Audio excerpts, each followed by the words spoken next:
August the 7th. Ezra 5:1 through 6:22. But there were prophets in Jerusalem and Judah at that time, Haggai and Zechariah the son of Iddo, who brought messages from the God of Israel to Zerubbabel, son of Shealtiel, and Jeshua, son of Jozadak, encouraging them to begin building again. So they did, and the prophets helped them.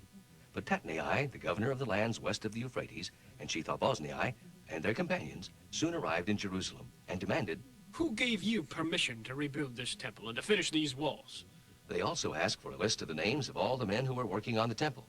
But because the Lord was overseeing the entire situation, our enemies did not force us to stop building, but let us continue, while King Darius looked into the matter and returned his decision. Following is the letter which Governor Tatnai, Shethar-boznai, and the other officials sent to King Darius. To King Darius, greetings! We wish to inform you that we went to the construction site of the temple of the great God of Judah. It is being built with huge stones, and timber is being laid in the city walls. The work is going forward with great energy and success. We asked the leaders, who has given you permission to do this? And we demanded their names so that we could notify you. Their answer was, we are the servants of the God of heaven and earth, and we are rebuilding the temple that was constructed here many centuries ago by a great king of Israel. But afterwards, our ancestors angered the God of heaven, and he abandoned them and let King Nebuchadnezzar destroy this temple and exile the people to Babylonia. But they insist that King Cyrus of Babylon, during the first year of his reign, issued a decree that the temple should be rebuilt. And they say King Cyrus returned the gold and silver bowls which Nebuchadnezzar had taken from the temple in Jerusalem and had placed in the temple of Babylon.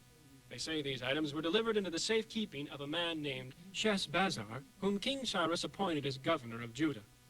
The king instructed him to return the bowls to Jerusalem and to let the temple of God be built there as before. So Sheshbazzar came and laid the foundations of the temple at Jerusalem, and the people have been working on it ever since, though it is not yet completed.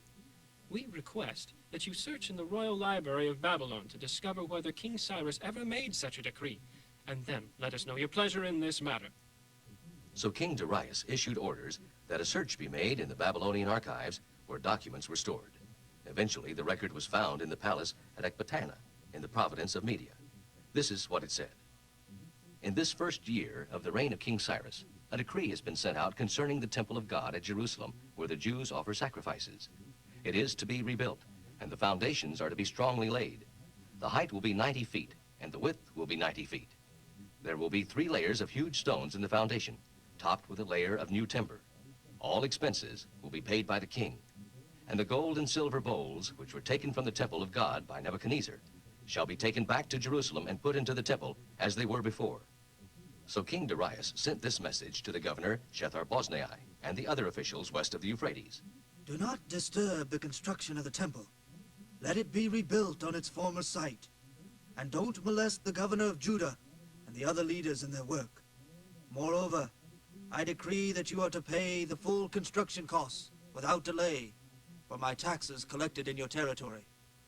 Give the priests in Jerusalem young bulls, rams, and lambs for burnt offering to the God of heaven, and give them wheat, wine, salt, and olive oil each day without fail. Then they will be able to offer acceptable sacrifices to the God of heaven, and to pray for me and my sons. Anyone who attempts to change this message in any way shall have the beams pulled from his house and built into a gallows on which he will be hanged, and his house shall be reduced to a pile of rubble. The God who has chosen the city of Jerusalem will destroy any king and any nation that alters this commandment and destroys this temple. I, Darius, have issued this decree. Let it be obeyed with all diligence. Governor Tatnai, Shethar-boznai, and their companions complied at once with the command of King Darius. So the Jewish leaders continued in their work, and they were greatly encouraged by the preaching of the prophets Haggai and Zechariah, son of Iddo. The temple was finally finished, as had been commanded by God, and decreed by Cyrus, Darius, and Artaxerxes, the kings of Persia. The completion date was February 18th in the 6th year of the reign of King Darius. The temple was then dedicated with great joy by the priests, the Levites, and all the people. During the dedication celebration, 100 young bulls, 200 rams, and 400 lambs were sacrificed, and 12 male goats were presented as a sin offering for the 12 tribes of Israel. Then the priests and Levites were divided into their various service corps to do the work of God as instructed in the law of Moses. The Passover was celebrated on the first day of April, for by that time, many of the priests and Levites had consecrated themselves. And some of the heathen people who had been relocated in Judah turned from their immoral customs and joined the Israelis in worshiping the Lord God. They, with the entire nation, ate the Passover feast and celebrated the Feast of Unleavened Bread for 7 days.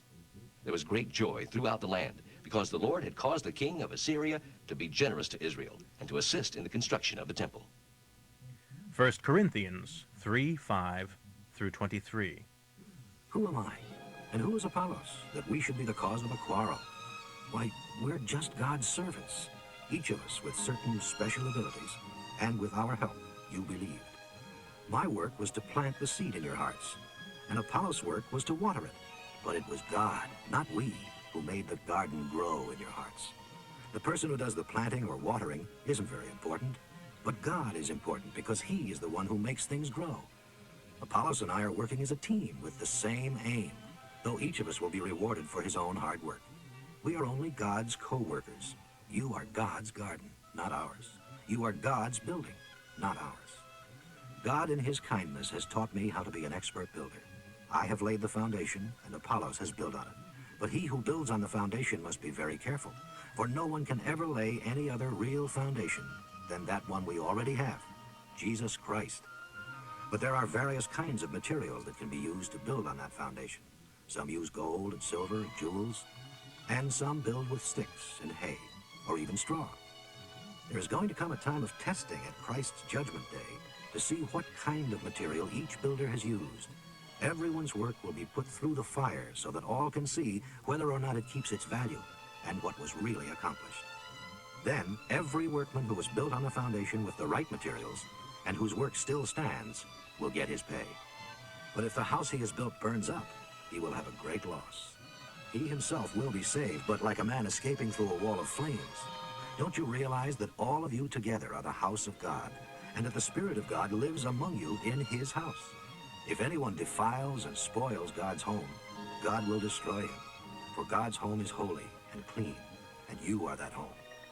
Stop fooling yourselves. If you count yourself above average in intelligence as judged by this world's standards, you had better put this all aside and be a fool, rather than let it hold you back from the true wisdom from above. For the wisdom of this world is foolishness to God. As it says in the book of Job, God uses man's own brilliance to trap him. He stumbles over his own wisdom and falls. And again in the book of Psalms we are told that the Lord knows full well how the human mind reasons and how foolish and futile it is. So don't be proud of following the wise men of this world, for God has already given you everything you need. He has given you Paul and Apollos and Peter as your helpers. He has given you the whole world to use, and life and even death are your servants. He has given you all of the present and all of the future. All are yours, and you belong to Christ, and Christ is God. Proverbs for today, 20:26 through 27. A wise king stamps out crime by severe punishment. A man's conscience is the Lord's searchlight, exposing his hidden motives.